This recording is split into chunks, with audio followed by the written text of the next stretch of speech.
Joining me now, John Sultz, former U.S. Army officer and Iraq war veteran, the co-founder and former chairman of the Vote Vets Advocacy Group. John, I know you feel strongly about this case. I've watched some of the things you've said. How do you feel about what has happened, what we learned today from that testimony, and what the president's involvement here means?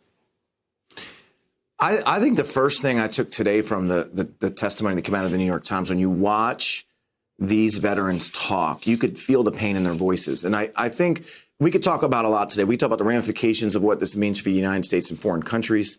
We could talk about the ramifications of what this means for our troops currently on the ground in combat.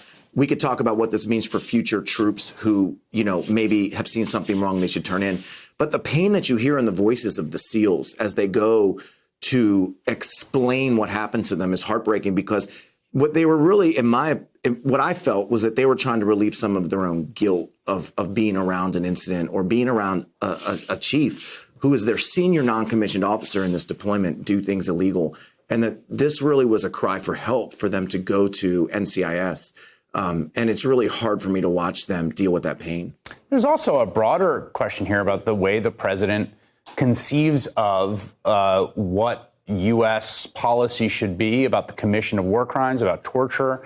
He talked on the campaign about killing the family members of, quote, terrorists. He told that apocryphal story about a U.S. general dipping bullets in pig's blood. He seems to relish in the kinds of things that an entire structure has been erected within the U.S. Armed Forces over decades to prevent from happening. He's basically telling the Navy, I don't trust you to manage your own business. And we've never seen anything like this. We've never seen a scenario where the military chain of command, the military justice system, basically is checkmated by the commander in chief. So you can basically do anything wrong right now in any of the service branches. And if you can get, Pete Hegseth, who's a Fox News host, to promote you on a show the president watches, that he can certainly undermine the entire military chain of command. So he's damaged the military. He's damaged military leaders and military officers for what is essentially political drama that he wants to use for his own political benefit. And he's damaged an institution, just like he's damaged other institutions through his, dealings during the impeachment. He's damaged the institution of the armed forces, which is still a respected institution. And I think that's really heartbreaking for everybody who's in the military or who has served in it. This calls to mind this polling that the Military Times did recently, which was really striking to me. Very unfavorable views. This is, I think, among active duty members. 45%. Very favorable, just 24%. Overall, underwater in favorability within the U.S. military. Does that surprise you? It doesn't surprise me. The president is on an elevator going down. I mean, there's a reason we have a website called Trump is a National Security Threat. He disrespected a Gold Star family, right? Khizr Khan. He has decided that he's going to pay for the border wall by taking money out of the Department of Defense school system.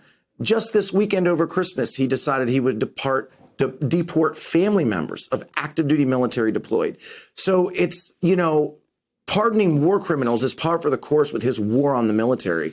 And so it doesn't surprise me that you see his poll numbers inside the military going from, where they were to down. And I will remind you, that's a Military Times poll. So that's a more conservative, reader base to start. So, this is a long-term sort of effect that he's had, because it's been thing after thing after thing that's taken us to the point where I think, for the first time we could see, the military voter and the veteran voter really turn against a Republican president. Last question for you has to do with the implications of what the president has done in this case and a few other cases, reaching in to the military justice system.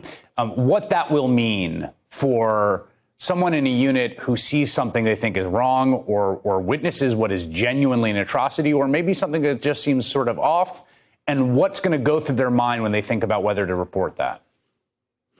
It's really hard what they did. The SEAL community is a very close-knit community. There was a case in Bamako, Mali in 2017 where a SEAL was involved with a murder of a Green Beret.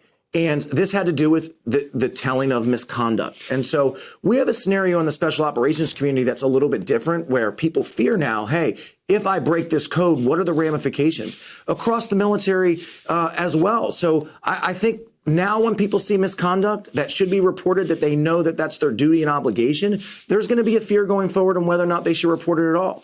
One thing is for certain, and to the SEALs that we met today on that video, they are heroes, and they can rest assured tonight that the American public knows that, and that the American public in 10 or 20 and 30 years will look at them in even a better light then than they do today. Hey there, I'm Chris Hayes from MSNBC. Thanks for watching MSNBC on YouTube. If you want to keep up to date with the videos we're putting out, you can click subscribe just below me, or click over on this list to see lots of other great videos.